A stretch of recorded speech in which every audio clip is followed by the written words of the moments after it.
உண்மையிலே ஒரு பெரிய சந்தோஷம். 4 மணிக்கு ஆராதனை அப்படின்னா தூத்துக்குடியில் இந்த சபையில் தான் இருக்கும் நான் நினைக்கிறேன். நல்ல உற்சாகமாக அவங்க கண்ணில் நல்ல நல்ல முடிச்சுக்கிட்டு இருக்கீங்க. ஒரு தூரம் தூங்கலை. எனக்குள்ள சந்தோஷம் தான்.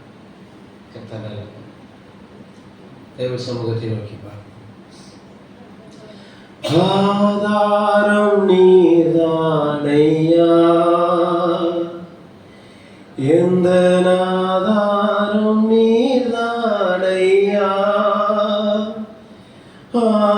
ஆதரவென்று அலைந்திடும் எனக்கோ ஆதாரம் நீர்தானையா, ஆதரவென்று அலைந்திடும் எனக்கோ ஆதாரம் நீர்தானையா, ஆதாரம் நீர்தானையா, எந்த ஆதாரம் நீர்தானையா, ஆதரவென்று அலைந்திடும் எனக்கோ ஆதாரம் நீர்தானையா, ஆதரவென்று அலைந்திடும் எனக்கோ ஆதாரம் நீர்தானையா, கெட்ட குமாரனை போல என் இஷ்ட போல் வாழ்ந்தேன் ஐயா,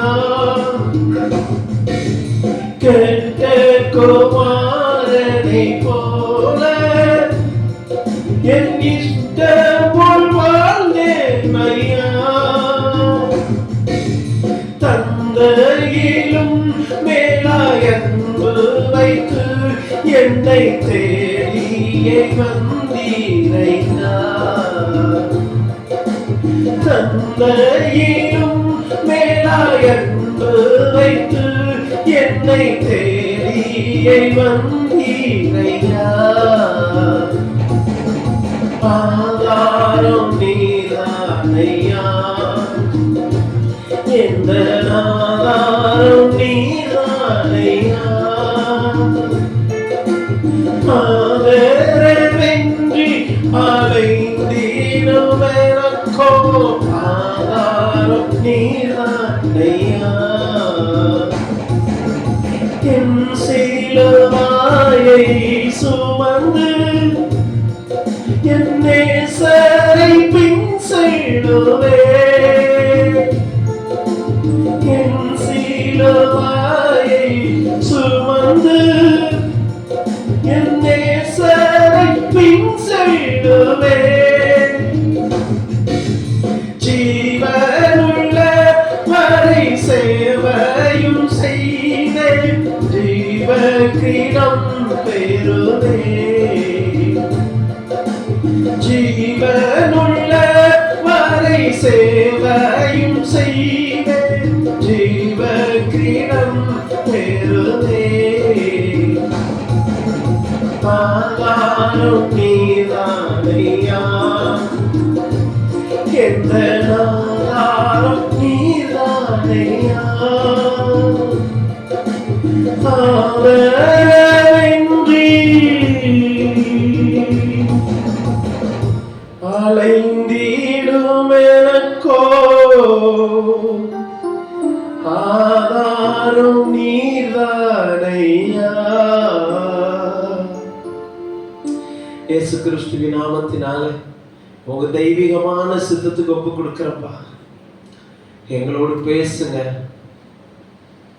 பேசுகிறவர்கள் நீங்கள் அல்ல, பிதாவின் ஆவியானவர் என்று இன்னைக்கு வாசித்த மார்க் 13 அதிகாரத்துல எழுதியிருக்கிறபடி எங்களோடு பேசுங்க. எங்க வாழ்க்கையை அமைச்சு தாங்க. உங்களை பிரியப்படுத்தி வாழ எங்களுக்கு உதவி செய்யுங்கப்பா. எங்கள் அன்பு மனவாளனே, நாங்க இருக்கிறது எத்தனை நிச்சயமோ இந்த இடத்துல பரிசுத்த ஆவியானவர் இந்த இடத்துல உலாவுகிறது நிச்சயப்பா. ஒரு மனப்பட்டு கூடும் போது நான் இருப்பேன்னு சொன்னீங்களே, நீங்க இருக்கீங்க.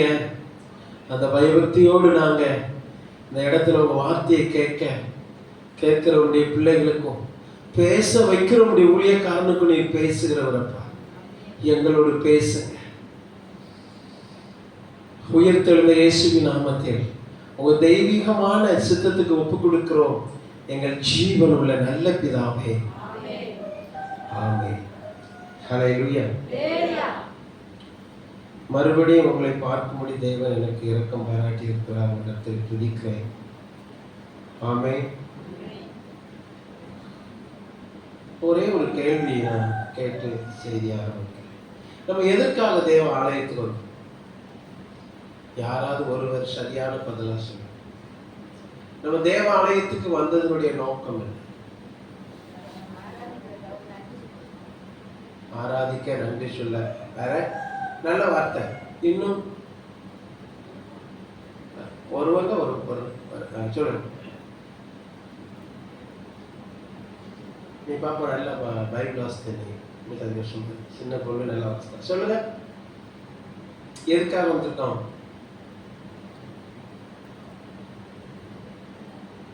அருமையானவர்களே, என் பொண்ணுக்கு கல்யாணம் ஆகணும், நான் ஒரு இடம் வாங்கணும், நான் ஒரு வீடு கட்டணும், இன்னும்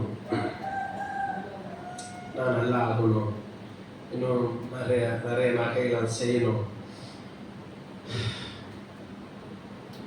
ஏதாவது ஒரு உலக தேவையோடு வந்தோன்னா ஒன்றை புரிஞ்சுக்கோங்க. அந்த நல்ல தகப்பன்ட்ட அந்த இளையகுமாரன் கேட்டது இதையெல்லாம் தான் கேட்டான். வீடு, சொத்து சுகம் எல்லாத்தையும் கொடுங்க என்கிட்ட. இதெல்லாம் இளையகுமாரன் கேட்கிறது. ஆமென். பவுல் சொல்றாரு, நான் தேகத்தை விட்டு பிரிந்து உம்மோடு வாழ எனக்கு ஆசை. என் நோக்கம் பரலோகம் போகணும், அந்த பரிசுத்த தெய்வனோடு நான் உலாவணும். ஆமென். அதுக்காக உங்க தேவைகளை கர்த்தர் தராம இருக்க மாட்டார், கண்டிப்பா தருவார். தேவ பிள்ளைகளை ஒரு நாள் கர்த்தர் கை விடவே மாட்டார். அப்படி ஒரு சரித்திரமே கிடையாது இல்ல. ஆனால் என் நோக்கம் அது இல்ல. இந்த பூமியில வாழ்ற வரைக்கும் நான் ஆராதிக்கிற தெய்வத்தோடு நடக்கணும். என்னுடைய ஒவ்வொரு வாக்கியும் இயேசுவோடு இருக்கணும். என்னுடைய ஒவ்வொரு நடையும் இயேசுவோடு இருக்கணும். எங்க போறீங்க? இயேசுக்காக போறேன். எங்க போறீங்க? நான் போற இடத்துல யாரு கேட்டாலும் அதுல இயேசுங்கிற ஒரு பேர் வரணும். அது ஃபெயிலியர் இல்லாத ஒரு வாழ்க்கை, தோல்வி இல்லாத ஒரு வாழ்க்கை. என் சித்தத்தின்படி, என் சுய ஆசையினுடைய வாக்கிங் இருக்கக்கூடாது, என்னுடைய நடை இருக்கக்கூடாது. என்னுடைய நடை எல்லாம் இயேசுவின் கவனத்துக்கு வரணும். நிச்சயமா அவர்களை ஒரு நாள் கர்த்தர் கைவிட மாட்டார். அதிகால வேளையில நான் உங்களை ஆசீர்வதிக்கிறேன். ஆமென். ஒரு வார்த்தை கர்த்தர் எனக்கு கொடுத்தார், இருதயத்தில் இருந்தது. இந்த சபையை நினைவு கூறும்படி செய்தார். அப்போ நான் உங்க பாஸ்டர் என்ன செய்ய முடியாது, இப்படி எனக்கு கர்த்தர் வார்த்தை கொடுத்துருக்காரு, நான் பேசணும்னு சொல்ல முடியாது. அதை விட்டுட்டேன். சரி, கர்த்தருக்கு சித்தமானா நம்ம போகலாம் அந்த சபைக்கு அப்படின்னு. ஒரு நாள் உங்க பாஸ்டரை சந்திச்சு என்கிட்ட ஏதாவது சொல்ல விரும்புறீங்களான்னு கேட்டாங்க. எனக்கு எப்படி இருக்கும்? நான் அதை நினைச்சுக்கிட்டு இருக்கேன், அவங்களாம் சொல்லணும் இல்லை கேட்கணும் அப்படின்னு நினைச்சுக்கிட்டு இருக்கேன். ஒரு வார்த்தை ஆண்டவர் தந்து உங்க சபையை நினைக்க வைத்தார். அங்க பேசுன்னு சொல்லி உணர்த்தினாங்க. ஆனா நானா சொல்லக்கூடாது அப்படின்னு இருதயத்தில் நினைச்சிருந்தேன். அப்போ என்கிட்ட ஏதாவது சொல்ல நினைக்கிறீங்களா? அதை அடிக்கடி கேட்பாங்க. ஆவிக்குரிய காரியங்களை பேசுவோம் அப்படின்னு சொல்லி இந்த வர்றேன். அவங்க திருவிருந்து ஆராதனைக்கு கூப்பிட்டாங்க. அன்னைக்கு எனக்கு ஒரு ஊழியர் இருந்தது. ஆனால் முன்னாடி இந்த நாள் வரும்படியாக தேவன் இரக்கம் செய்திருக்கிறார். நான் உண்மையா சொல்றேன், சிந்தனையில தேவன் தந்த அந்த நினைவை இன்னும் குறைக்கல. இந்த நாளில இந்த வார்த்தையின் மூலமா உங்க ஆவி ஆத்மாவுக்கும் உங்க சரீரத்திற்கும் ஒரு மாற்றத்தை, ஒரு வித்தியாசத்தை இந்த நாள், இந்த காலவேளையில கர்த்தர் உங்களுக்கு தருவார். நம்புறீங்களா? கர்த்தர் நல்ல. சரி, வாசிக்கலாம். ஏசாயா 30வது அதிகாரம் 26வது வசனத்தை நம்ம வாசிக்க கேட்போம். இத நீங்க பாருங்க, இந்த வசனத்தை நீங்க வாசிக்கும் போது கர்த்தர் தம்முடைய ஜனத்தின் முறிவை அப்படின்னு நம்ம அடுத்த இடத்துக்கு போயிடுறோம். பார்த்தீங்களா? இப்படி இந்த இடம் வரும்போது அப்ப நம்ம எப்படி இருக்கு, என் வாழ்க்கை எப்படி இருக்கு, முறிஞ்சு இருக்கு அப்படின்னு நினைக்கணும். நம்ம அதனால நீங்க முறிஞ்சிட்டு அப்படின்னா ஒரு முக்கியமான இடத்துல இருந்து நான் முறிக்கப்பட்டிருக்கிறேன், முறிஞ்சு இருக்கிறேன், நான் ஒட்ட நினைக்க ஒட்ட முடியல. அதனால நீங்க புரிஞ்சுக்கோங்க, நான் வசனத்தை அப்படி சொல்லி பேசுறேன்.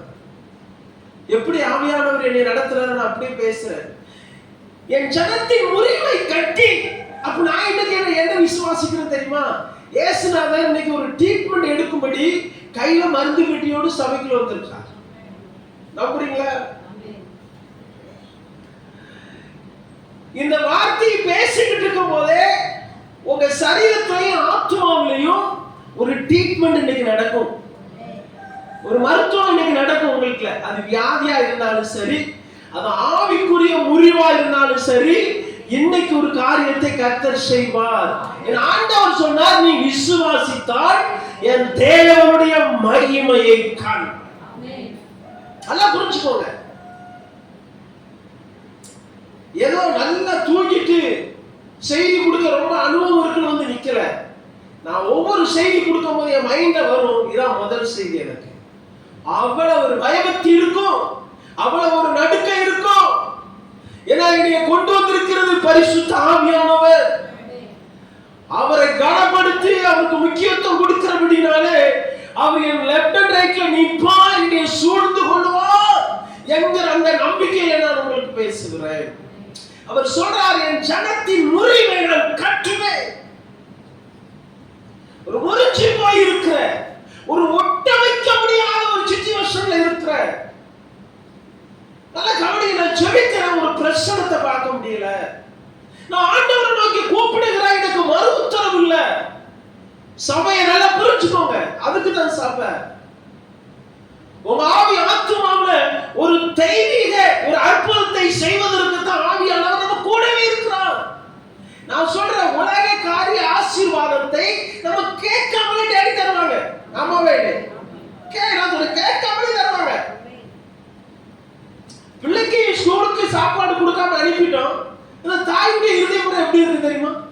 ஐயோ, ஒரு 12 என் பிள்ளைக்கு என்ன கொடுத்துடணும். இந்த குருவி மூளையை வச்சுக்கிட்டு நமக்கு இவ்வளவு பாசம் இருந்தா, வானத்தையும் பூமி உண்டாக்கின தேவனாய கர்த்தர் என்ன உயிரை கொடுத்து நேசிக்கிறவர் ஒருவர் தான். ஹalleluya. அவர் உயிரை கொடுத்து என்னை நேசிக்கிறார். எனக்கு எப்படி தேவைகளை சந்திக்காமல் இருப்பார்? ஹalleluya. பக்கத்துல சொல்லுங்க, என்ன உரிமையோடு நீங்க வந்தாலும். நீங்களே சொல்ல மாட்டீங்களா? என்ன முறிவோடு வந்தாலும் இன்னைக்கு கர்த்தர் முறிவை கட்டுவார். அற்புதம் நடக்கும், மகிழ்ச்சி அடைவாய். ஹalleluya. நான் சொல்ற வசனத்தை மட்டும் தயவு செய்து, எதுக்காக முறிவு வருது, எதுக்காக நான் காயப்படுறேன் அப்படின்னு நான் அந்த வார்த்தை வரும்போது அதை நீங்க பிடிச்சுக்கோங்க. அது உங்களுடைய வாழ்க்கையில ஒரு அற்புதத்தை செய்யும். என் ஜனத்தின் முறிவை கட்டி, முறிவை கட்டும்படியாக தேவன் வந்திருக்கிறார். குடும்பத்துக்குள்ள தான் இருக்கும், கணவன் மனைவி ஒரே வீட்டில் இருக்காங்க, என்னது இல்ல, ஒரு இணைப்பு, ஒரு தெய்வீகமான ஒரு தொடர்பு உள்ளதா இருக்கிறோம். ஒருவர் சொன்னாரு, எங்க அப்பா அம்மா 22 வருஷம் பேசவே மாட்டாங்க, ஆனா எங்க இருக்காங்க? ஒரே வீட்டுக்குள்ள இருக்காங்க. எவ்வளவு பெரிய முறிவு பாருங்க. ஒரே வீட்டுக்குள்ள இருக்காங்க, தேவனுடைய பிள்ளைகள். ஒரு பெரிய முறிவு உள்ள நடந்திருக்கு. அது யாருனால நடந்துச்சோ கர்த்தர் முறிவை கட்டுவார். அது எதனால நடந்துச்சோ கர்த்தர் அதை சேர்த்து வைக்க வல்லவராக இருக்கிறார். காட்டு ஒலிவ மரத்தில் இருந்த எண்ணெய் வெட்டி எங்க கொண்டு வந்திருக்கார் தெரியுமா? என்ன திராட்சை தோட்டத்துக்குள்ள கொண்டு வந்திருக்கிறார். என் சுவாம கடையை வெட்டி நான் யோசிக்காத ஒரு சுவாம மரத்தோடு இணைத்திருக்கிறார். இயேசுங்கிற பச்சை மரத்தோடு இணைத்திருக்கிறார். அப்படி செஞ்சது உண்மையானால் இன்னைக்கு உன் முறிவை கட்டி உன்னை தேவ பிரசன்னத்தில் நடத்துவதும் தேவனுடைய சித்தமாக இருக்கிறார். தம்முடைய ஜனத்தின் முறிவை கட்டி இப்ப பாருங்க, என்ன காயம்? வெளியே தெரியாத காயம். யாரும் காயப்படுத்திருக்காங்க. நான் சொல்றேன், யார் காயப்படுத்திட்டு போட்டும், என் காயத்தை குணமாக்குறதுக்கு ஒருவர் இன்னைக்கு வந்திருக்கிறார். நான் ஃபர்ஸ்ட் சொன்னேன், சபையுடைய முறிவை கர்த்தர் கட்ட விரும்புகிறார். நம்ம நினைப்போம்ல, 1/4 மணி நேரம் கூட ஜெபிக்க முடியல பிரதர், 1/2 மணி நேரம் கூட தேவ சமூகத்துல நிக்க முடியல அப்படி சொல்றல. வருகிற நாட்கள்ல நீங்க மணி கணக்கா தேவ சமூகத்துல தேவ பிரசன்னத்தோடு நிற்பீர்கள். ஹல்லேலூயா. எனக்கு நான் எழுதி வச்சுட்டு வரேன் இந்த செய்தியெல்லாம், சரியா? பரிசுத்த ஆவியானவர் சிந்தனையில தர நான் சொல்றேன், அது உங்களுக்கு உங்க சந்ததிக்கு ஆசீர்வாதமாக மாறும். முறிவை கட்டி எந்த காயத்தை ஆத்துறாரா அப்படின்னு என்ன அர்த்தம்? யாருக்குமே தெரியல, நான் அழுதுட்டு இருக்கேன்.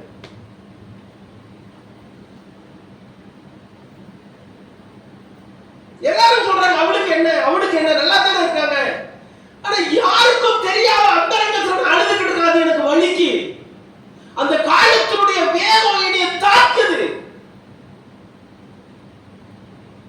காயம் எங்க இருக்குன்னு வெளியே தெரியல, எனக்கு தெரியுது, மற்றவங்களுக்கு தெரியல. நான் அழுதுகிட்டு இருக்கிறேன். அதுக்கு பேர் தான் அடிக்காயம், மறைக்கப்பட்டிருக்கிற அடிக்காயம். அருமையான தேவனுடைய சபை, நான் ரொம்ப ஆக்ரோஷமா பேசும்படி விரும்பல. இன்னைக்கு பரிசுத்த ஆவியானவர் அப்படிதான் என்னை கொண்டு வந்திருக்கிறார். எந்த இடத்துல அந்த அடிக்காயம் உங்களுக்கு விழுந்தது, நான் இதை மட்டும் நீங்க மைண்ட்ல வச்சுக்கோங்க. எதனால காயம் வந்தது அதை நான் உங்களுக்கு தெளிவா சொல்றேன், பரிசுத்த ஆவியானவரோட வசனத்தின் மூலமா. அதை நீங்க பிடிச்சுக்கிட்டீங்க அப்படின்னா அடுத்தது காயப்படாம மற்றவருடைய காயத்தை ஆற்றும்படி கர்த்தர் நடத்திடுவார். முறிவை கட்டி, முறிவுனா நம்ம பாசையில சொன்னா மாவு கட்டு போடுறாரு. மாவு கட்டுனா புரியுதா? இந்த வைத்தியெல்லாம் போட்டு விடுறாங்களா, இப்படி கொஞ்ச நாளைக்கு இந்த கையை வச்சு ஏதாவது ஒண்ணு அப்படி இருக்கணும். ஒரு 2 வாரத்துக்கு என்ன செய்யக்கூடாது, வெளியே வரக்கூடாது. அப்படின்னா எதை காட்டுது? ஒரு 2 வாரத்துக்கு உபவாசம் போடுங்க, தேவ சமூகத்துல காத்துருங்க. அதுக்கு அப்புறம் நடக்குமாறு நம்ம வாழ்க்கையில. அதை நான் வசனத்தின் மூலமா சொல்லிடுறேன், வாசிங்க. சந்திரனுடைய வெளிச்சம் சூரியனுடைய வெளிச்சத்தை போலவும், சூரியனுடைய வெளிச்சம் ஏலத்தனையாய்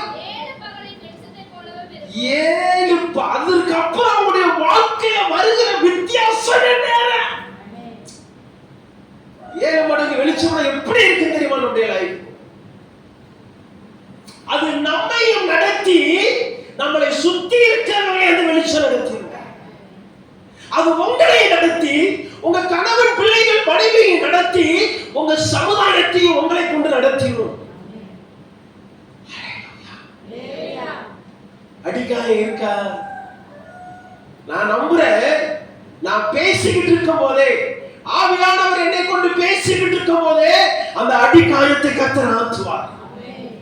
எதனால காயப்பட்டிருக்கீங்களோ நான் அறியேன். ஆனா அந்த அவர் சொல்ற அடிக்காயத்தை ஆற்றும்போது வாழ்க்கை எப்படி இருக்கு தெரியுமா? நீங்க விரும்புனீங்கல, இவ்வளவு ஜெபிக்கணும், இவ்வளவு பைபிள் வாசிக்கணும், இந்த சபையோடு இணைந்து நல்லா ஊழியம் செய்ய நினைச்சீங்கல்ல, அந்த இடத்துக்கு கர்த்தரை கொண்டு வருவார். அதற்கு ஒரு பெரிய தகுதி, பைபிள் ஒரு 3 வருஷம் பைபிள் நாலேஜ் அப்படியே இல்ல. கர்த்தர் உங்களுக்கு நியமித்த இடத்துல இருந்து கீழ்ப்படிந்து எந்த உத்தரவு வந்தாலும் பரவாயில்லைன்னு சொல்லி நிக்கீங்க பாத்தீங்களா, அங்க வச்சு கர்த்தர் உங்களை குணமாக்குவார். ஹல்லேலூயா. உங்க காயங்களை பார்த்து எப்படி முடியும் என்று சொல்லுகிற தேவன் அல்ல. எப்பேற்பட்ட முறிவா இருந்தாலும், எந்த காயமா இருந்தாலும் அதை ஆற்றும்படியாக இன்னைக்கு ஒரு டாக்டரா, ஒரு வைத்தியராக அவர் நம்ம மத்தியில் உலாவிக் கொண்டிருக்கிறார். ஹல்லேலூயா. பக்கத்துல சொல்லுங்க, என் கண்ணை பாருங்க. சொல்லுங்க, சொல்லுங்க, என் கண்ணை பாருங்க. நான் தூங்கல. நான் அடிக்கடி இப்படி சொல்ல வேண்டியது இருக்கு. நான் தூங்கல, என் கண்ணை பாருங்க. நீங்க நீ எப்படிப்பா தூங்குவ? பாருங்க, என் கண்ணை பாருங்க. நான் தூங்கல. நல்லது தானே சொல்றேன். நீங்க தூங்குனீங்க நான் சொன்னேனா? என் கண்ணை பாருங்க, நான் என்ன செய்யல? தூங்கல. ஆமென். அடிக்காயத்தை ஆற்றும் போது உடைய வாழ்க்கை எப்படி இருக்குமா? 7 மடங்கு பிரகாசமா இருக்கும். 7 மடங்கு பகலின் வெளிச்சத்தை காட்டிலும் பிரகாசமா இருக்கும். அப்ப சொல்லுவாங்க, உண்மையாகவே இவங்கள்ட்ட இயேசு இருக்கிறார், சர்வ வல்லமையுள்ள தேவன் இவங்களோட இருக்கிறார் என்று சொல்லத்தக்க உங்களுடைய வாழ்க்கை தலைவராக மாறும்.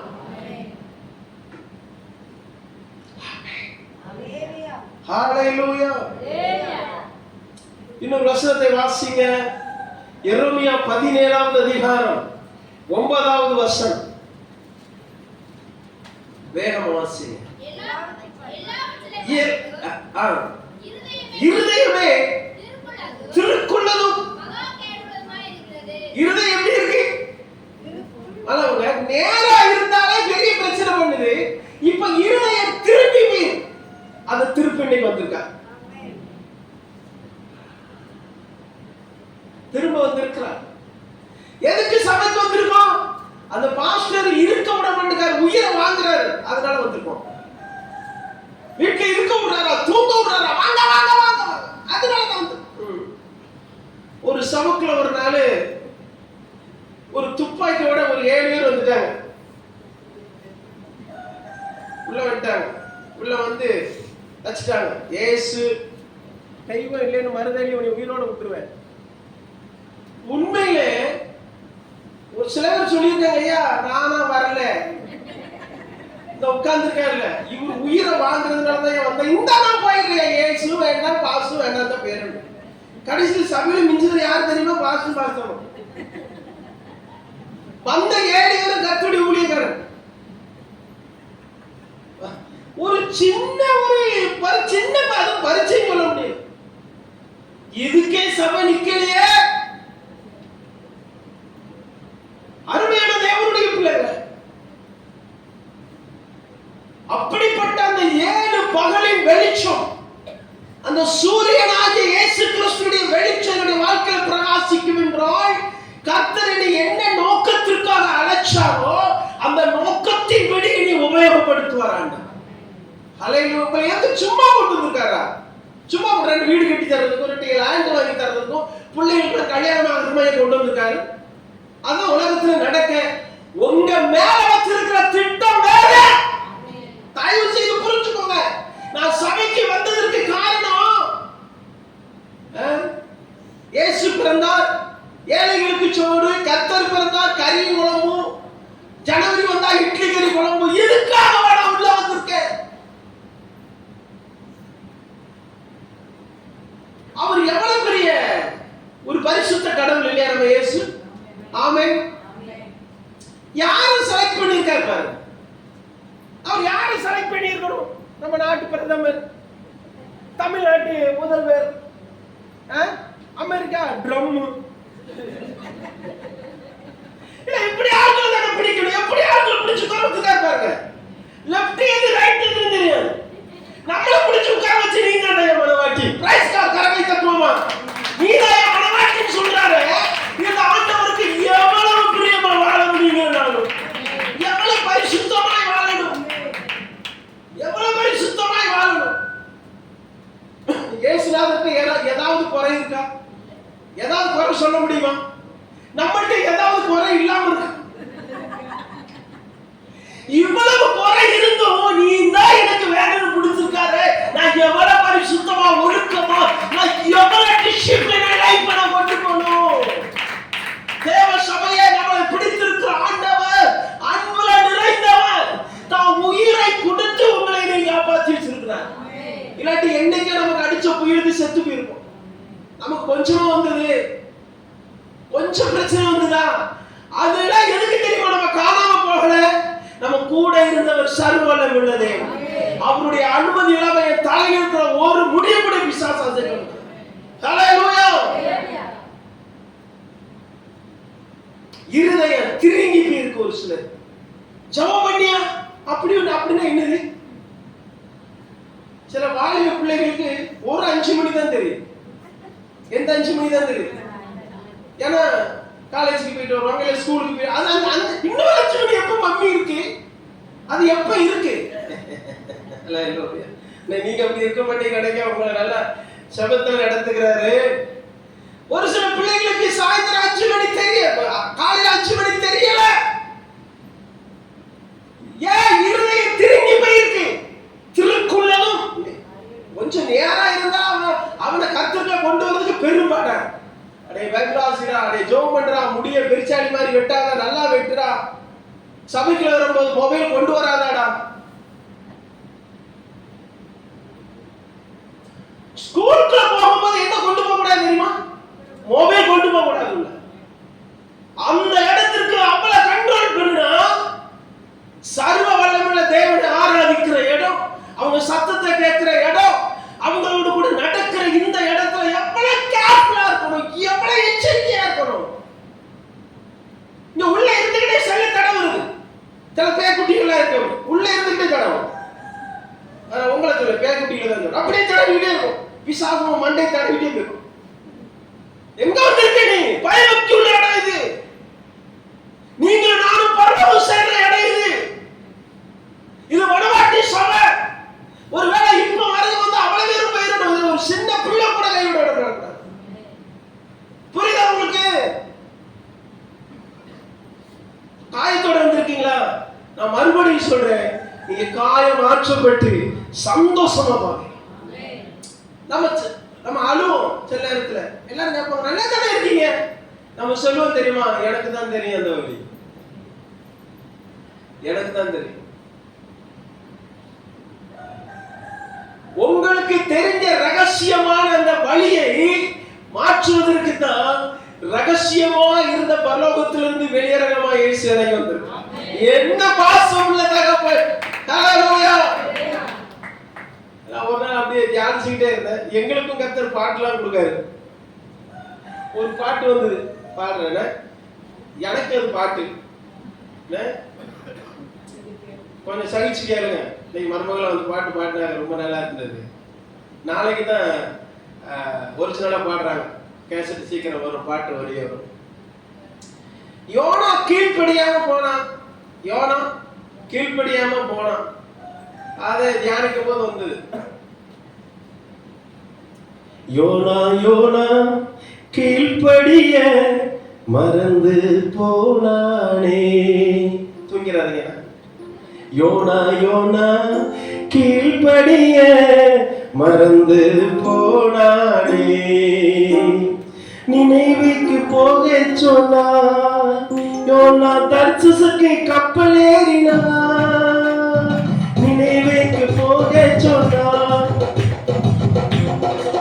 யோனா தர்சுசுக்கு கப்பல் ஏறினா. எப்படியா யோனாவே என் வயிற்றுக்குள்ள போனாயே. எப்படியா யோனாவே என் வயிற்றுக்குள்ள போனாயே. யோனா யோனா கீழ்ப்படிய மறந்து போனானே. ஊர சுத்தினால் போனாலே, அவன் உள்ளமெல்லாம் கெட்டு போயிருச்சே. ஊர சுத்தி பார்க்க போனாலே, அவன் உள்ளமெல்லாம் கெட்டு போயிருச்சே. பொய் சொன்னதினாலே நீ கோச்சரம் வச்சு போனாயே. பொய் சொன்னதினாலே நீ கோச்சரம் வச்சு போனாயே. யோனா யோனா கீழ்ப்படிய மறந்து போனானே. நீங்களே பிடித்த உன்னை மனுஷரை பிடிக்க செய்வேன். நீங்களே பிடித்த உன்னை மனிதர்களை பிடிக்க செய்வேன்.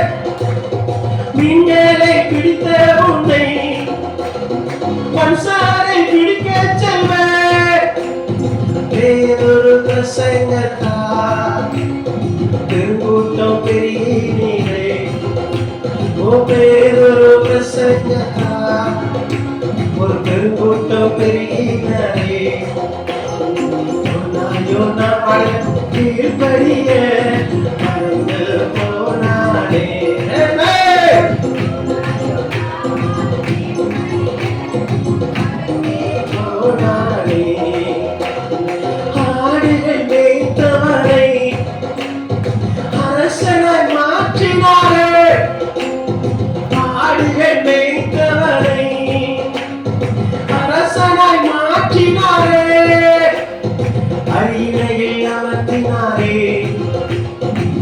அபிஷேகம் தந்தாரே, தாவீதை அரியணையில் அமர்த்தினாரே, அபிஷேகம் தந்தாரே, கீழ்படிய மறந்து போனானே, கீழ்படிய மறந்து போனானே. பாட்டு பாருங்க, கர்த்தர் நல்லவர். பாட்டு எது, பல்லவி எது, சரணம் எது, அனுப்பல்லவி எதுன்னு தெரியாது, ஆனா பாட்டு இருக்கிறேன். அதான் தேவன். நான் எங்கிருந்து வந்திருக்கேன் உங்களுக்கு தெரியுமா? சிங்கப்பூர்ல இருந்து வந்துட்டாரோ? மூஞ்ச பார்த்து தெரியல எங்களுக்கு, எங்க ஏரியால தான் இருக்க. ஆண்டவருக்கு ஒரு எம்டி பாக்ஸ் போதும், வெறும் சரீரம் போதும், அவர் ஃபில் பண்ணிடுவார், நிரப்பிடுவார். அவர் எந்த மனுஷனையும் உபயோகப்படுத்த இந்த ஆண்டவருக்கு சக்தி உண்டு. ஹல்லேலூயா. இன்னைக்கு இருதயம் திருங்கி இருக்கு, சரியா வந்துடணும். பைபிளுக்கு நேரா வந்துருங்க, ஜெபத்துக்கு நேரா உங்க இருதயம் வந்துடட்டும், பரிசுத்தத்துக்கு நேரா வந்துடட்டும். எதற்காக நான் காயப்படுறேன்? வாசிங்களா, ஏசாயா 1 அதிகாரம்.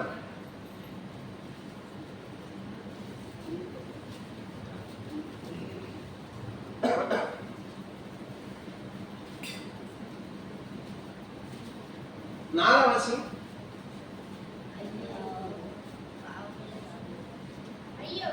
ஐயோ பாவமுள்ள ஜாதியும் அக்கிரமத்தால் பாரசுமந்த ஜனமும் பொல்லாதவர்களின் சந்ததியும் கேடு உண்டாக்குகிற புத்திரனுமாய் இருக்கிறார்கள். கர்த்தரை விட்டு இஸ்ரவேலின் பரிசுத்தருக்கு கோபம் உண்டாக்கி பின்வாங்கி போனார்கள். இன்னும் நீங்கள் ஏன் அடிக்கப்பட சொல்றாரு? இன்னும் நீங்க நல்லா தெளிவா கேட்கலையா? அழுறீங்க நீங்க, ஏன் ரொம்ப கஷ்டப்படுறீங்க? ரட்சிக்கப்பட்டாச்சுல, அழகா சொல்றேன். ஏன் நீங்க அடிக்கப்படணும்? ஏன் நீங்க அழுகிறீங்க? எதுக்கு இந்த பிரச்சனை உங்களுக்கு? நீ கேள்வி கேட்கிறாரு, ஏன் கேட்கிறார் கடவுள்? எதுக்கு? என் பிள்ளைகளே, நீங்க கொஞ்சம் நீங்க புரிஞ்சுக்கிட்டீங்க, இந்த நாள் உங்களுக்கு ஒரு அற்புதத்தின் நாளாக மாறுங்க. அவர் சொல்ற, எதுக்கு நீங்க அடிக்கப்படணும்? மறுபடியும் ஏன் இவ்வளவு பிரச்சனை உங்களுக்கு வரணும்? கீழே சொல்றாரு பாருங்க, அதிக அதிகமா விலகி போறீங்களே, இருமா அதிக அதிகமா. ஏன் பிரச்சனை தெரியுமா? அதிக அதிகமா. ஹல்லேலூயா, தேங்க் யூ. அதிக அதிகமா விலகி போகிறீங்களே. இங்க நின்று தண்ணி குடிக்கிறதா ஏதாவது குடிக்கிறதா நினைக்காதீங்க. விளைவிரமான சரீரம் தொடர்ந்து கத்திக்கிட்டே இருக்கும், அதான் முடியல. நமக்கெல்லாம் கொடுக்கலையே, அவங்களுக்கு முடிஞ்சு அப்படிலாம் இல்லை. எங்க நிலைமை சொன்னா பரவாயில்ல, இதுலயும் வந்து நிக்கீங்கன்னு சொல்லுவீங்க. அதிக அதிகமா விலகி போறீங்களே. 4 மணிக்கு வராதுன்னா எத்தனை மணிக்குள்ள வரணும்? எத்தனை மணிக்கு வரணும்? 3:45 வரும். ஆனா பரவாயில்ல, நான் உங்களை பாராட்டுறேன், உங்களை மனதார ஆசீர்வதிக்கிறேன். ஆனா இதை விட இன்னொரு வளர்ச்சி இருக்கு. இதை விட பரிசுத்தம் ஆகிறவன் இன்னும் ஒரு லெஃப்ட் மேலவா. தம்பி, நீ 2வது கீழ தான் இருக்க, 3வது கீழ போடு, நார்மலா போ வண்டி. 4வது கீழோட நிறுத்திடாத, இன்னொரு கீழ் இருக்கு. அப்போ வண்டி எப்படி தெரியுமா போவோம்? சும்மா ஹெலிகாப்டர் போன மாதிரி போகும். நான் பைக்கு சொல்லல, நீங்க பைக்ல போயிடாதீங்க. அப்படி செல்வம் பாஸ்டர் சொன்னாரு சொல்லி அப்படின்னா உங்க ஜெப வாழ்க்கையை கூட்டுங்க, உங்க பைபிள் தியானத்தை கூட்டுங்க, இந்த கர்த்தருடைய ஊழியரோடு இணைந்து ஊழியம் செய்யுங்க. இந்த சபை வலது பக்கம் இடது பக்கம் பெருகட்டும். உங்களுடைய வேகத்தை ஊழியத்துல காட்டுங்க, தேவ சமூகத்துல காட்டுங்க. பைபிள் வாசிக்காம வீட்டை விட்டு வெளியே போகாதீங்க ப்ளீஸ். லட்சக்கணக்கான உயிர் போய்கிட்டு இருக்கு ஒவ்வொரு நாளும், தெரியுமா? உலகமே ஒரு பெரிய அழிவுக்குள்ளாக தள்ளப்பட்டிருக்கு. என்ன நடக்குனே தெரியல. இந்த காலத்துல தேவனோடு நடக்கிற மனிதன், இயேசுவோடு கூட நடக்கிற மனிதர்கள் பாக்கியவான்கள்.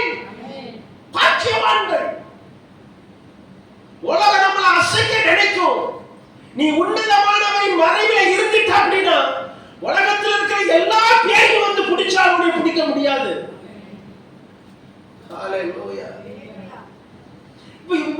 எதுக்காக காயப்படுறோம்? எதுக்காக தாடி அதிகமா விலைக்கு போறீங்களே? கர்த்தருடைய காரியத்துக்கு முன்னே வாங்க.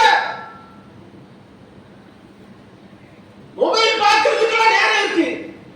படுக்கும் போது செபிக்கிறதுக்கு மட்டும் நேரம். அது படுக்கும் போது படுத்துக்கிட்டே தடவிக்கிட்டே என் சென்மமே தூங்க தானே போற, கொஞ்சம் பைபிள் வாசிச்சு தூங்குறேன். இந்த காலையில இருந்து நைட் வரைக்கும் நடத்தினார நான் அம்மா ஒரு சரி அந்த பாட்டுல ஒரு சரணம் வந்துச்சுல, ஊரை சுத்த தினால் போனாலே, அது புரிஞ்சுதா உங்களுக்கு? எங்க போனா ஊரை சுத்த தினால் போனாலே அவ உள்ளமெல்ல ஊரை சுத்துறது. ஒரு ஸ்கூட்டி கிடைச்சிட்டா எங்க போற? கீழே விழுந்துட்டு கை இப்படிதான் இருக்கும். மறுநாள் காயம் கட்ட வரும். எங்க போற? இருக்கிற நேரத்தை தேவ சமூகத்துல பயன்படுத்து. இயேசு வரப்போகிறார். இயேசு வரப்போகிறார். சகோதர சகோதரி, இந்த காலத்துல நீங்க நானும் தேவனோடு கூட நடப்போம் என்றால் வருகையில எடுத்துக் கொள்ளப்படலாம். இருக்கிற வரைக்கும் ஒரு கூட்டத்தை ஆதாயப்படுத்திடலாம். மக்களை கர்த்தர் பார்த்துக்குவாங்க. நான் ஃபர்ஸ்ட் ஆரம்பிக்கிறேன். என்ன எழுதிருக்கு? அதிக விலகி போகிறீர்களே. நல்ல கவனிங்க. இப்ப நோய் எங்க வந்துட்டு தெரியுமா? மண்டைக்கு வந்துட்டு நோய், தலையெல்லாம் நோய். இப்ப தலை சொல்லுது ஜெபம் பண்ணாதான் ஆண்டவர் தருவாரா? இங்க பேசுது. இப்ப இந்த மண்டைக்கு பேர் என்ன? நோய் பிடிச்ச மண்டை.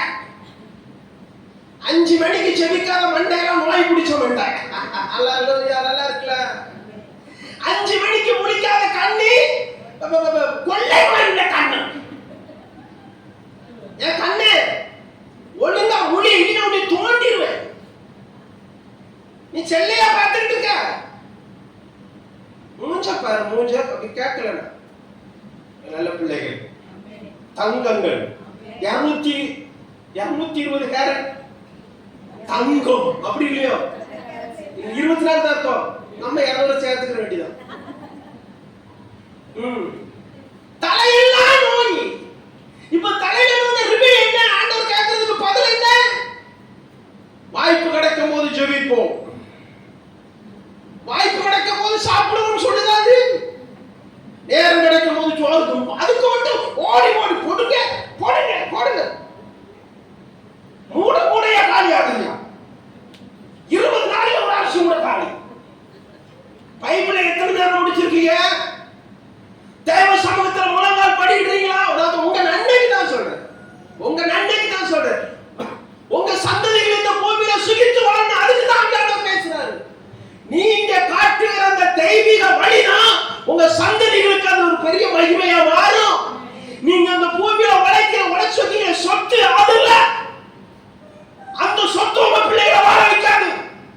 நீங்க தேடி வைக்கீங்க பாத்தீங்களா பரிசுத்த வாழ்க்கை, அந்த பரிசுத்தம் தான் உங்க பிள்ளைகளை வாழ வைக்கும். தெரியுமா உங்களுக்கு? இயேசு வரப்போகிறார். தலையெல்லாம் வியாதி, மண்டைகளை போயிட்டு வீட்டுல சொல்றாங்க எப்ப பார்த்தாலும் சமசமை ஓடுறீங்க. இப்ப மண்டை நாய்க்கு இந்த மண்டைக்கு மேல என்னது? நோய் பிடிச்ச மண்டை. சில பேருக்கு 5 மணில இருந்து அசைற வாய் தான். சமைச்சுக்கிட்டு தான் போடு போடு. 3 நேரம் சோறுக்கு நாச்சு, இன்னும் பயிரா வச்சு போடு, இன்னும் கொலக்கட்டையா வச்சு போடு, இன்னும் ஆப்பிள் சுட்டு போடு. போய்கிட்டு தான் பல்லு அனுபவம். எப்பதான் இந்த பல்லுக்கு ஓய்வு? 11 மணிக்கு தான் நாங்க முடிப்போம் நைட்டு.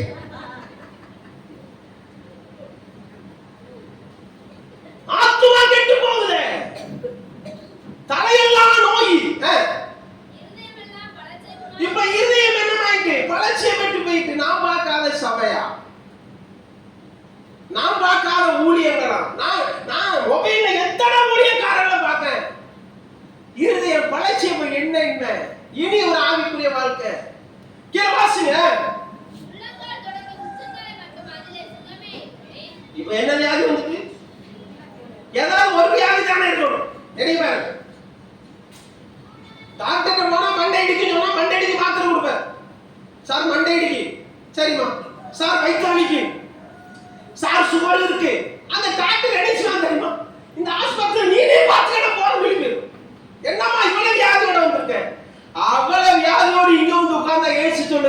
இன்னைக்கு நான் உன்னை குணமாக்குறேன். இன்னைக்கு நான் உன்னை குணமாக்குறேன். இனி வியாதி வராம நடந்துக்க. இருதயமெல்லாம் வளர்ச்சியப்பட்டு போயிட்டு இப்ப அது காயமும் வீக்கமும் ரணமும் உள்ளது. இப்ப நல்லா கவனிங்க. அது என்ன செய்ய முடியல? சீல் பிசுக்கப்படல, அமுக்கணும். வீங்கி போயிருக்கு. நல்லா கவனிங்க. அது அந்த வீக்கத்தை லேசா ஒரு கத்தி வச்சு லைட்டா கிழிச்சு உள்ள இருக்கிற சலத்தை எல்லாம் எடுத்து சுத்தம் பண்ணிட்டோம்னா சரியாயிரும்ல. இன்னைக்கு அப்படி செய்கிறதுக்கு சபை விட மாட்டுங்க. என்ன கடினமா பேசுறாங்க. வந்தாருன்னா உன்னை மாலாக்காமல் தலையாக்குவேன், கீழாக்காமல் மேலாக்குவேன், நீ மேல போயிருவ, நீ சைட்ல போயிருவ, நீ குறுக்க போயிருவ, இப்படி எல்லாம் இருக்கு பேச தெரியாதா? இவர் நெகட்டிவ் பிரசங்கியா, நெகட்டிவ். இவர் நெகட்டிவாவே பேசுறார். ஒரு வீட்டுக்கு பதிலா 2 வீடு தருவாங்க. இவர் யார் தெரியுமா?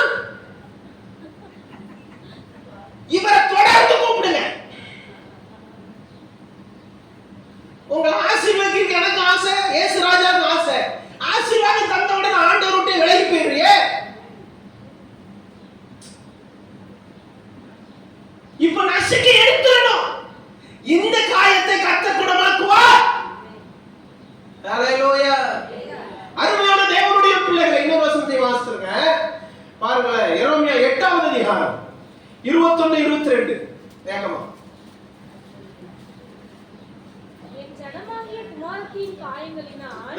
நானும் காயப்பட்டேன். இப்ப ஏமா வாசிட்டு இந்த மூஞ்ச கொஞ்ச நேரம் பாருங்க. நீங்க பைபிளை வாசிச்சீங்கன்னா நான் எந்த லைனை வச்சு பேசணும் அப்ப நீ பாக்கணும். ஒரு லைன் முடிஞ்சு இவரு அடுத்த அப்ப எதை பேச போற? என் குமாரத்தினுடைய காயங்களால் ஆண்டவர் சொல்றாரு, நீ மட்டும் வேதனைப்படல, உன் கூட சேர்ந்து நானும் இன்னைக்கு வேதனைப்படுறேன். நல்லா புரிஞ்சுக்கோங்க. ஏசப்பா சொல்றாங்க, என் மகளே மகனே, நீ படுற வேதனை நீ மட்டும் அனுபவிச்சுற இன்னைக்கு நம்ம இல்லாம போயிருப்போம். அந்த வேதனை முழு பொறுப்பை இயேசுநாதர் எடுக்கிறார். என் குமாரத்தினுடைய என் மனவாட்டியுடைய வேதனையினால நான் வேதனைப்படுகிறேன். என்ன நல்ல ஆண்டவர் தெரியுமா? நம்ம மட்டும் தாங்க முடியாத வேதனை.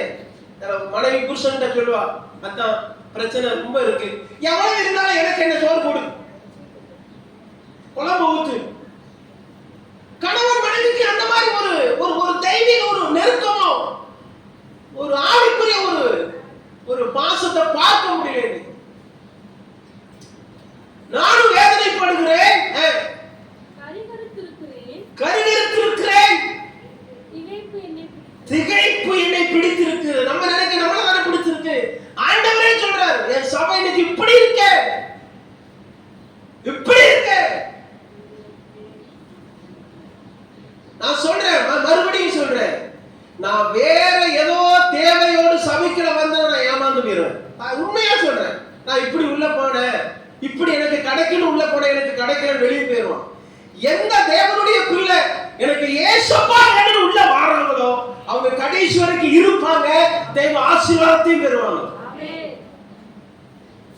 கர்த்தர் சொன்னாரு கொடுக்கிறது கொஞ்சம் லேட் ஆகும், ஆனா நேர்த்தியா தருவார், நேர்த்தியா தருவார். அவரை தர்ற ஆசீர்வாதத்துல குறைவே இருக்காது.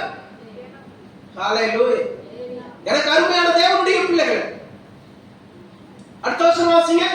கீலேயாத்திலே பிசின் தைலம் இல்லையோ, ரணவைத்தியனும் அங்கே இல்லையோ. அவர் என்ன சொல்றார்? கீலேயாத்திலே பிசின் தைலம் மருந்து இல்லையா, ரணவைத்தியனாய் டாக்டர் நான் இல்லையா?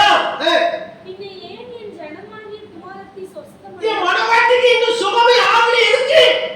அவர் சொல்றாரு, காயப்பட்டுட்ட, முறி வந்துட்டு எல்லாம் ரைட்டு. இப்ப டாக்டர் சூட்கேஸோட மருந்தோட வந்திருக்காரு உன்னை குணமாக்க.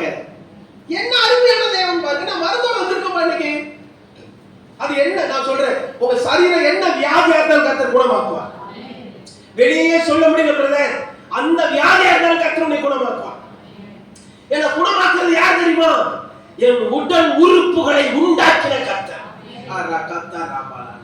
வானத்தையும் பூமி உண்டாக்கின ஆண்டவராகிய இயேசு சொல்லுகிறார். ரைட், நீ காயப்பட்டுட்ட, நீ வேதனைப்பட்டுட்ட, உன் வாழ்க்கையில வரக்கூடாதுன்னு வந்துட்டு இப்ப நான் உனக்கு ட்ரீட்மெண்ட் எடுத்து வந்திருக்கேன். அது என்ன வியாதியா இருந்தாலும் கர்த்தர் மாத்துவார். அது எப்பேற்பட்ட பலவீனமா இருந்தாலும் கர்த்தர் மாற்றுவார். வெளியே சொல்ல முடியல பிரதர், என்னுடைய பலவீனத்தை வெளியே சொல்ல முடியல நினைக்கீங்களா? நிச்சயமாக கர்த்தர் மாற்றி ஒரு அற்புதத்தை செய்வார். ஹல்லேலூயா. அப்போ இந்த காயம் மாற்றப்படுவதற்கு நான் அதிகமா என்ன செய்யணும்? தேவனை தேடணும். ரணவைத்தியம் என்ன சொல்லுங்க யாராவது? ரணவைத்தியம் அப்படின்னா என்ன இருக்கும்? ரணவைத்தியர் இல்லையா? வைத்தியர் ஓகே. ரணவைத்தியர் இல்லையா என்ன சொல்லுங்க? நீ சொல்ல தெரியா? ரணவைத்தியம் யார் சொல்லுங்க? தூக்கம் வருதா?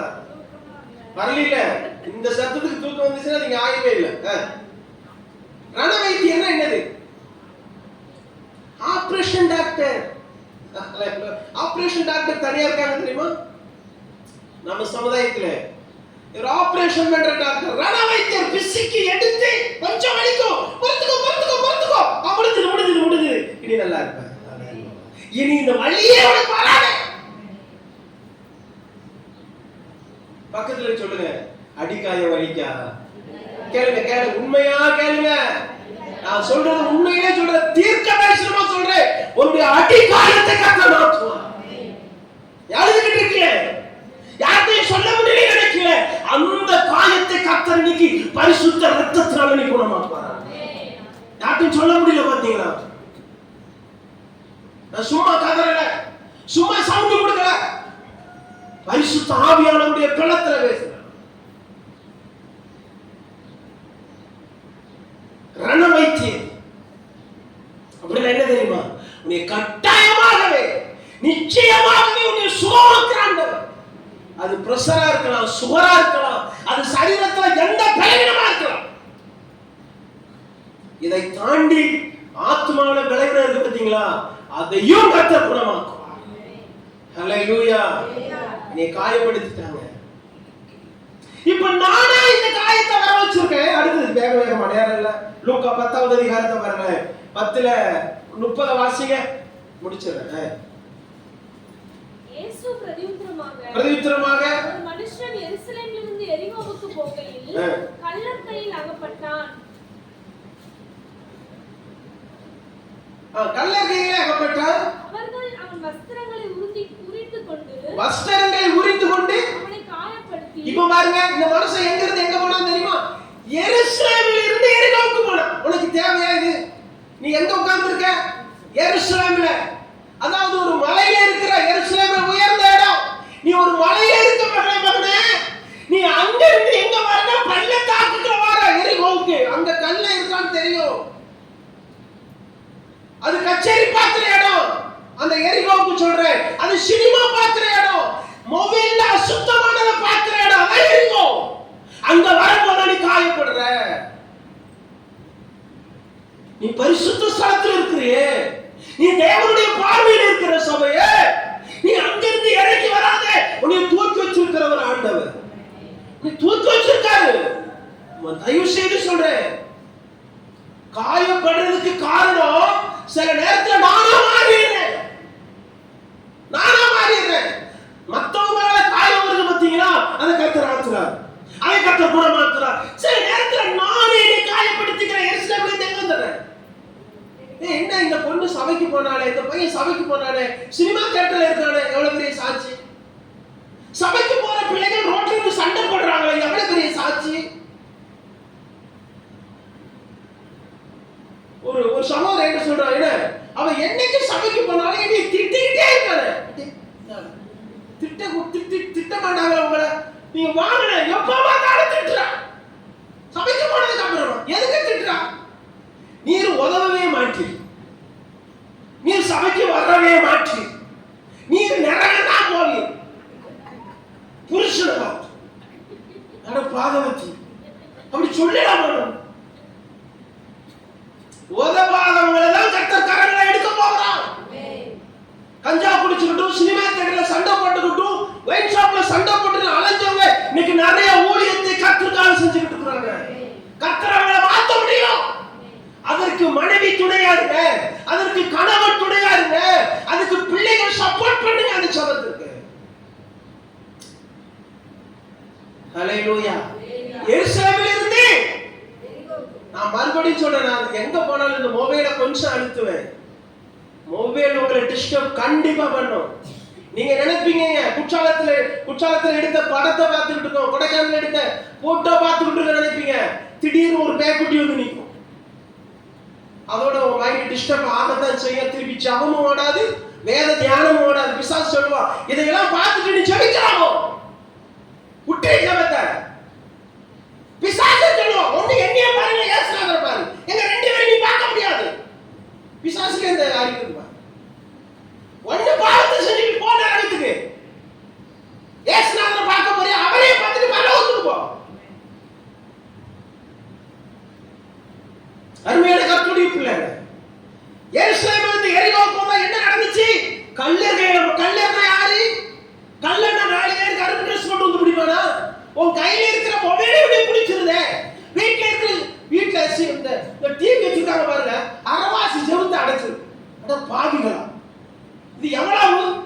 3.5 லட்சம். எனக்கு திட்ட ஆசை திட்ட முடியாது. ஒரு வீட்டுல பார்த்தேன், பெருசு. செல்வன டிவி எப்படி இருக்கு? நான் மனசுல உடைய பேய் கொன்னுட்டான்டா, உன் ஆவி ஆத்மா கொன்னுட்டான். எங்க வீட்டுல எவ்வளவு பெரிய டிவி பார்த்தீங்களா? செத்த ஒரு பொண்ணுகிட்ட சொல்றேன், டிவி பார்க்காதோ. இவ்வளவு பெரிய டிவி எடுத்திருக்காங்க, பார்க்காம இருக்க முடியுமா? வாலிப பிள்ளைகளை கண்ட்ரோல் பண்றதுல அது பெரிய கிருபையா உங்களுக்கு, பெரிய கிருபை. அது சொல்லுது, இவ்வளவு காசு கொடுத்து எங்க அப்பா அம்மா எடுத்து வச்சிருக்காங்க, பார்க்காம இருக்க முடியுமா? நான் சொன்னேன், காசு கொடுத்து வாங்கி வச்சிருக்காங்களா? வீட்டுல எலி மருந்து வாங்கி வச்சிருக்காங்க, அதை தின்னுட்டு யார் சாப்பிடும்? எலிதான் சாப்பிடும். நீ திங்கலாமா? அதை எப்படி திம்ப தெரியல. இது ஆவி ஆத்மா கொண்டு ஜென்மமே பார்க்காத. சில பாஸ்டர்மார் அப்படி, நான் ஒரு மெசேஜ் கொடுத்துட்டு போயிருவேன், திருப்பி எப்போ வரேன்னு தெரியாது. வந்துருங்க, வெள்ளிக்கிழமை கூட்டத்துக்கு வாங்க, செவ்வாய்க்கிழமை. என்னமா அவருக்கு லாபம் கிடைக்கிற மாதிரி? ஊழியருக்கு லாபம் இல்லைங்க, உங்க சந்ததிகளுக்கு லாபம், உங்க ஆத்மாவுக்கு லாபம். அதற்கு இங்க இருந்து ஒரு பரிசுத்தவான் கெஞ்சுறார், வந்துருங்க, இந்த கூட்டத்துக்கு வாங்க, அந்த கூட்டத்துக்கு வாங்க. ஆமென். கல்லர் கையில மாட்டி முத எங்க எண்ணத்தை எடுத்துருவான் தெரியுமா? துதியினாலே உறிஞ்சிருவான். பரிசுத்தமான ட்ரெஸ் பிசாசு எடுத்துருவான். இது என்னன்னா, என்ன நானே காயப்படுத்திக் கொள்றேன். இன்னொரு வசனம், நேரமே இல்ல, வேகமா வாசிங்க. மார்க்கு 5:5 வாசிங்களேன். வேகமா, சில நிமிடங்கள் தந்திருக்காங்க, எக்ஸ்ட்ரா முடிச்சிடுறேன். இரவும் பகலும் மலைகளிலும் கல்லறைகளிலும் இருந்து கூக்குரலிட்டு தன்னை காயப்படுத்திக் கொள்வான். ஒரு வாலிப பையன் வீட்டுல இருக்கான், அப்பா அம்மா அவங்க ஹால்ல படுத்திருக்காங்க. இவன் வீட்டுல இருந்துட்டு திடீர்னு சவுண்ட் கொடுத்தான், என் பிள்ளைக்கு என்னாச்சு தெரியும். வீடு போய் பார்த்தா, நான் வந்து ஃப்ரீ ஃபயர் பார்க்கறேன், மண்ணா போறேன், உயிரை வாங்குறியாடா, உன்னை பெற்றதுக்கு ஒரு மூட அரிசியை பெற்றுட்டான், ஒரு ஆட்டோல பெற்றிருக்கிறான். இப்படி கத்துற இல்லம்மா, மீனா விளையாண்டுட்டு இருக்க, பிசாசோட விளையாண்டுட்டு போயிடும். தன்னையே காயப்படுத்துகிற அனுபவம். கல்ல கொண்டு அப்படியே குத்துறான். இதான் பாவம் செய்கிறவனுக்கும் இதுக்கும் உள்ள மேட்ச். இதான் இது அர்த்தம். பண ஆசை, பெருமை, உலக சிற்றின்பமாக. என்னன்னா, ஒரு நாள் காயப்படுத்த கூடாது. இன்னொரு காரியத்தை பாருங்க, வேகமா 5:18 எதை சொல்றேன்னா கரெக்டா சொல்லுங்க, டக்குன்னு சொல்லுங்க, ஒரு வெளிப்பாடோட. 5:18 சொல்லுங்க. பரிசுக்காரன் பாஸ்டர் சொல்லிட்டு போற நந்துவர். சரி, சொல்ல மாட்டீங்க. சரி, பழைய ஏற்பாடு சொல்ல மாட்டீங்களா? பழைய ஏற்பாடு கொஞ்சமா இருக்கு, உயிரை வாங்காதப்பா. யோபு 5:18.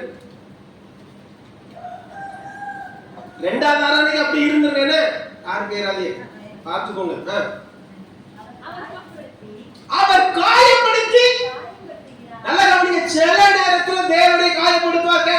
இங்க பாருங்க, நீ பாருங்க. சில நேரத்துல ஏசப்பாவினை காயப்படுத்துவார். அவர் காயப்படுத்தி எதுக்கு யோபுவுக்கு இந்த காயம்? ஒரு சின்ன காட்டு மட்டும் சொல்றேன். யோபுவுக்கு ஏன் இந்த காயம்? யோபுடைய சாப்டர் நீங்க பார்த்துக்கிட்டே வாங்க. நான் உத்தமன், நான் உத்தமன், நான் ஜெபிக்கிறவன், தேவன் எனக்கு முன்பாக வரட்டும், நான் தேவனிடத்தில் பேசுவேன். எலிஹூ சொல்றாரு, நீ இவ்வளவு பெரிய ஆளா? அப்போ இப்படிப்பட்ட ஒரு சூழ்நிலை யோபு போய்கிட்டு இருக்கும் போதுதான் அவனை தேவன் நல்லா புரிஞ்சுக்கோங்க, யோபுவை காயப்படுத்த வேண்டிய ஒரு சூழ்நிலை. நான் ஜெபத்துல பெரிய ஆளு, என்ன போல ஊழியம் செய்ய முடியாது, என்ன போல உலகால் பட முடியாதுன்னா என்ன காயத்துக்கு கர்த்தர் ஒப்பு கொடுப்பாரு. மறந்துடாதீங்க. நான் ஜெபிக்கிறது கிருபை, நான் பிரசங்கம் பண்றது பிச்சை, அவர் போட்ட பிச்சை. எல்லாரும் விட நான் தான் நல்லா பண்ணுவேன்னா யோபு சந்தித்த மாதிரி நானும் சந்திக்கிறோம். யோபு சரியாக்குறதுக்கு தான் அந்த காயம். நீங்க நல்லா கவனிங்க. அவன் மனைவி ஒரு இடத்துல சொல்லுவான், உங்களுடைய உத்தமத்தில் நிலைத்திருக்கிறீரோ. அப்ப அவன்கிட்ட போய் இவர் எப்பவுமே என்ன சொல்லியிருக்காரு? அடியே நான் உத்தமடி, நான் உத்தமடி. ஒரே உத்தமன் தான் வந்துட்டேன். யோபுவை குறிச்சு யோபு இடத்துல சொல்றாரு, கர்த்தர் எனக்கு முன்பாக வந்து நிக்கட்டும், நான் பேசுவேன். யாரை பத்தி யாரு சொல்ற? அப்ப என்னன்னா என்னை போல உலகத்துல நல்லபடியே இல்லடா, உன்னை காயப்படுத்துறான் அப்படின்னு தெரியும் யாரு? இப்ப அவனை காயப்படுத்தி அவனை சரியாக்கி சொல்றான். கடைசியில என் கையை கொண்டு வாய பொத்துற. அம்மா வாய பொத்துமா வீட்டுல இருக்கும்போது பிரச்சனையே வர. புருஷன் பேசும்போது நீங்க பாருங்க, முட்டியில இல்ல ஒரு துணியை வச்சா கேட்கும். புருஷங்களே வாய. பக்கத்து வீட்டுல சட்டை கேட்கு, சர்ச்சுக்கு போயிட்டு வந்துருக்காங்க, வேட்டு சத்தம்லாம் உள்ள கேட்கு. நல்ல பீரோட சப்பி பீர் இருக்கல வீட்டுல. என்னன்னு கேட்க, என் புருஷன் ஒரே மிதியா மிதிச்சுட்டேன். ஏமா ரெண்டையும் தெரிஞ்சு தர போறிய, சாப்பாட்டு கொடுக்க பிந்திக்கு பாஸ்டர் ஒரே மிதி. அவளை மிதிக்கிற மிதி முதல்ல அவளை மிதிச்சிருப்பாரு. இப்ப ரசிக்கப்பட்டதுக்கு அப்புறம் பீரோ மிதிக்கிறார். எல்லாம் ஒண்ணுதான். என்னத்தை சொல்ல? அருமையான கர்த்தருடைய பிள்ளைகளே, சில நேரத்துல கர்த்தர் நம்மை காயப்படுத்துவார். அதுவுமே நம்முடைய நன்மைக்காக தான், என்ன சரி பண்றதுக்காக தான் இருக்கும். என்னை குணமாக்கும்படி தேவனாகிய கர்த்தர் வந்திருக்கிறார். அருமையான கர்த்தருடைய பிள்ளைகளே, ரண வைத்தியம் இல்லையோ? நீங்க ஏசாயா 53 பார்க்கும்போது அருமையான வசனங்கள் இருக்கு. அதுல நம்முடைய மீறினால் நொறுக்கப்பட்டார், நம்முடைய அக்கிரமம் மீது அவர் காயப்பட்டார். நான் செய்கிற ஒவ்வொரு பாவமும் ஆண்டவராகிய இயேசுவை வேதனைப்படுத்துகிறதா இருக்கிறது. நான் சொல்லிக்கிட்டே இருக்கேன். இங்கிருந்து போகும்போது அற்புதத்தோட போவீங்க. இன்னைக்கு ஒரு நல்ல செய்தி உங்க காதுக்கு நான் சொல்றேன். ஒரு நல்ல செய்தி வந்து, எத்தனை கெட்ட செய்தி கேட்டு அழுதுருக்கும் தெரியுமா? இன்னைக்கு ஒரு நல்ல செய்தி ஒரு பக்கத்துல சொல்லுங்க, எனக்கு ஒரு நல்ல செய்தி இன்னைக்கு வரையா, ஒரு குட் நியூஸ் வருவத காது கேட்கும். நிறைய பேட் நியூஸ் கேட்டு அப்படியே காது மரத்து போயிட்டு, அந்த நல்ல செய்தி அனுப்புறா. உன் பிள்ளைகள் நல்லா இருக்கும், உன் கணவன் நல்லா இருப்பான், உன் மனைவி நல்லா இருக்கும், உன் குடும்பம் ஒரு குட்டி பரலோகமா மாறும். அதுக்கு நீங்க கரை செலுத்திருங்க. அவர் சொல்றாரு, நான் ரண வைத்தியம் வந்திருக்கிறேன், கையில சூட்கேஸோட வந்திருக்கேன். அப்படின்னு என்ன சொல்றாரு? பிசினா என்ன, டானிக்கா மாத்திரை ஊசி மருந்து எல்லாத்தோட வந்திருக்கேன். எதுக்கு தெரியுமா? சரீரத்துக்கு போடுறதுக்குல, ஆத்மாவில போடுறதுக்கு. இன்னைக்கு உங்க ஜெப வாழ்க்கை பெருகட்டும். இன்னைக்கு உங்க ஆவிக்குரிய வாழ்க்கையில வேத தியானம் பெருகட்டும். கர்த்தருடைய ஊழியரோடு இணைந்து ஊழியம் செய்கிற ஒரு வாஞ்சை உங்களுக்கு பெருகட்டும். இதை நம்புங்க, ஒரு அற்புதத்தின் சத்தத்தை கேள்விப்படுவீர்கள். ஹல்லேலூயா. எனக்கு அருமையான தேவனுடைய பிள்ளைகளை, ஒண்ணு தன்னையே காயப்படுத்துகிற அனுபவம், இரண்டாவது பிசாசினால் அந்த கல்லறையில் இருந்தவன் தன்னை என்ன செஞ்சான்? காயப்படுத்தி கொண்டான். மூணாவது தேவனை விட்டு விலகும் போது அவர்கள் காயப்படுகிறார்கள். நான் சொல்ற எந்த காயமா இருந்தாலும் கர்த்தர் இன்னைக்கு குணமாக்குவார். அந்த காயம் உங்க இருதயத்துல எப்படி வந்தாலும் சரி. சில இதெல்லாம் ஆறாவது தெரியுமா? மத்தவங்க பேசினா தாங்கிக்கலாம், யார் பேசினா தாங்க முடியாது. நம்ம ரொம்ப நேசிக்கிறவங்க, ரொம்ப அன்பு கூடுறவங்க, அவங்க என்னைய பார்த்து செத்து தொலைடான்னு அப்படி நல்லா தானே பேசிட்டு இருந்தாங்க, திரும்பி சாவச்சு விடுறாங்க. கேட்டு போயிடலாம், ஆனா அது உள்ள என்ன செய்யும்? ரணமா இருக்கும், வலிச்சுக்கிட்டே இருக்கும். இன்னைக்கு அந்த வலியை கர்த்தர் மாற்றுவார். இன்னைக்கு அந்த காயத்தை கர்த்தர் குணமாக்குவார். நீங்க அநேகருக்கு காயம் கட்டுகிற அளவுக்கு கடைசியில் அந்த லூக்கா 10 அவங்க எங்க கொண்டு சேர்த்தார் தெரியுமா? அந்த சமாரியன் சத்திரத்துல கொண்டு சேர்த்தார். ஏன் தெரியுமா? சத்திரத்துல தான் காயம் கட்டுகிற வேலை நடக்கு, சத்திரத்துல தான் அங்க ட்ரீட்மெண்ட் நடக்கு, சத்திரத்துல தான் அந்த பரிசுத்த ஆவியானவரை தெய்வங்களாகி கொண்டிருக்கிறார். ஊழியர் மூலமா காயம் கட்டும்படி கர்த்தர் வந்திருக்க. கண்களை மூலமா ஜெபித்து முடிக்கலாம். Praise Lord. அநேக வசனங்கள் இருந்தாலும் அருமையான கர்த்தருடைய பிள்ளைங்க, இன்னைக்கு நான் எந்த சூழ்நிலையில காயப்பட்டிருக்கிறேன், இன்னைக்கு கர்த்தர் உன்னை குணமாக்கும்படி வந்திருக்கிறார். அந்த முதல் வசனத்தை உணர்த்தி தான் நீ அனுப்பினார். என்ன தெரியுமா? உன் முறிவை, என் ஜனத்தின் முறிவை கட்டி அப்படியே அடிக்காயங்களை நான் ஆத்துவேன். அப்படியே வாழ்க்கை 7 மடங்கு சூரியனுடைய வெளிச்சத்தோடு அப்படியே ஆவிக்குரிய வாழ்க்கை பிரகாசிக்க போகிறது. தயவு செய்து கண்ணை மூடுங்க. தயவு செய்து உங்க மேல இருக்கிற கிருபையை கர்த்தர் வெளியே கொண்டு வர போகிறார். உங்க மேல இருக்கிற பிரசன்னத்தை கர்த்தர் வெளியே கொண்டு போகிறார். 7 மடங்குடைய வாழ்க்கையில் ஒரு பிரகாசத்தை, ஒரு ஆவிக்குரிய வெளிச்சத்தை. நான் இனி கர்த்தருக்கு பாவம் செய்ய மாட்டேன், இனி பாவம் செய்ய மாட்டேன். ஒரு சிந்தனையை கூட அறிந்திருக்கிறார். ஒரு சிந்தனைய பாவம் ஆண்டவர் வேதனைப்படுத்தும். எல்லா ஜனங்களும் உங்களை படைத்த கடவுளை நம்ம காயப்படுத்தினது. ஏசாயா 53 அதிகாரத்துல நம்முடைய மீறுதலும் பாவம் அவரை காயப்படுத்தினது. Thank you Lord. Hallelujah.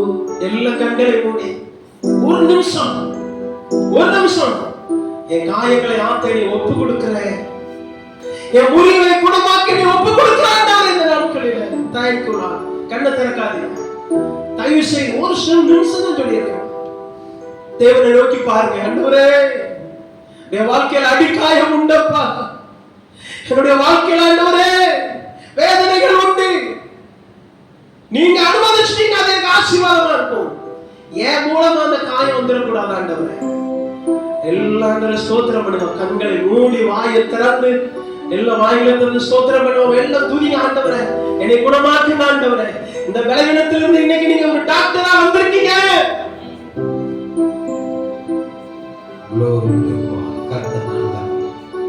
என் ஜனத்தின் முறிவை கட்டுவேன்னு சொன்ன ஆண்டவர் கர்த்தர் நல்லவர். வியாதி எல்லாம் போக்குவேன்னு சொன்ன ஆண்டவர் வியாதி வந்ததுக்குண்டான காரணத்தை சொல்லுகிற தேவனவர் கர்த்தர் நல்லவர். எந்த இடத்துல தேவனுடைய வார்த்தையை விட்டு தூரமாய் போனாயோ அந்த இடத்துல நாம் திரும்பும்போது தேவன் தன் ஜனத்தின் காயத்தை அவர் கட்டுகிறார். உங்க இதயத்தில் காயப்பட்டிருக்கலாம், உங்க சரீரத்துல சில காயங்கள், உணவு பழக்க வழக்கங்கள் மாற்றத்தினால வந்த ஒரு சில காயங்கள், அல்லது தேவனே ஒரு சில காயங்களை ஏற்படுத்தி மற்றவர்களுக்கு சாட்சியாய் நிறுத்தும்படி உன்னை நிலைநிறுத்த இருக்கலாம். கர்த்தர் நல்லவர். யோபு அடிச்சாரு, காயப்படுத்தினாரு. இன்னைக்கு வரைக்கும் யோபு குறித்து பேசிக்கிட்டு இருக்கிறோம். அவர் தேவனுக்கு முன்பாக நின்றார், தேவனுக்கு முன்பாக நின்றார். அவர் காயம் ஆறியது, அவர் இழந்து போனதெல்லாம் திரும்ப பெற்றுக்கொண்டாரு. அவரை விட்டு விலகி தூரமாக போன அவங்க சொந்தக்காரங்கள்லாம் ஆளுக்கு ஒரு போல் நகையோடு வந்தாங்க. அவரை தேடி அவருக்கு கொடுக்கும்படி வந்தார்கள், அவருக்கு கொடுக்கும்படி வந்தார்கள். யோபு இழந்ததெல்லாம் பெற்றுக்கொண்டார். இது யோபு குறித்து தேவன் வைத்திருக்கிற சாட்சி. கர்த்தர் நல்லவர். ஒருவேளை உன்னைய கர்த்தர் சில காரியங்களில் விட்டு கொடுத்தார்னு சொன்னால் அந்த இடத்துல நீ நின்று கர்த்தருக்காக ஊழியம் செய்யணும். அப்படி ஊழியம் செய்யும்போது உன் காயமும் ஆறணும், உன்னை சுற்றி இருக்கிற பாவிகளுடைய காயங்களும் ஆறும். உனக்கும் விடுதலை, உன்னை சுற்றி இருக்கிற மற்றவங்களுக்கும் கர்த்தர் விடுவிக்கும்படியாக உன்னை சிறைச்சாலை அனுபவத்துக்கு கொண்டு வராருங்கிற காரியத்தை நீ மறந்து போயிடக்கூடாது. எனக்கு இருக்கு இந்த காயம், எனக்கு இந்த பாடு அப்படின்னு சொல்லி நீ கேட்க தேவ சமூகத்தில் யாருக்கும் அதிகாரம் கிடையாது. கர்த்தர் நல்லவர். Glory God. இன்றைக்கு உன் இருதயம் ஆமாம் தேவனுக்கு முன்பாக செம்மையாகும்படி கர்த்தர் விரும்புகிறார். ஒருவேளை தூரமாக போனது நிமித்தம் காயம் வந்துட்டா, தேவ சமூகத்தை விட்டு விலகி நிமித்த காயம் வந்துட்டா, திரும்ப வரும்போது ஒரு காயம் கட்டுகிறார். வழியில் விழுந்து போனியா, அவர் தேடி வந்து காயம் கட்டுகிறவராக இருக்கிறார். எப்படி சொல்லி அவர் கட்டி விடுகிற தேவன் அவர். அவர் கட்டி எழுப்புகிற தேவன் அவர். இந்த வார்த்தையை விட உங்களுக்கு உதவி செய்வாராக. கர்த்தர் நாம் மகிமைப்படும்படியாக எல்லா கரங்களை தட்டி கர்த்தரை சோத்திரம் பண்ணுவோமா? சோத்திரம் சோத்திரம் சோத்திரம்.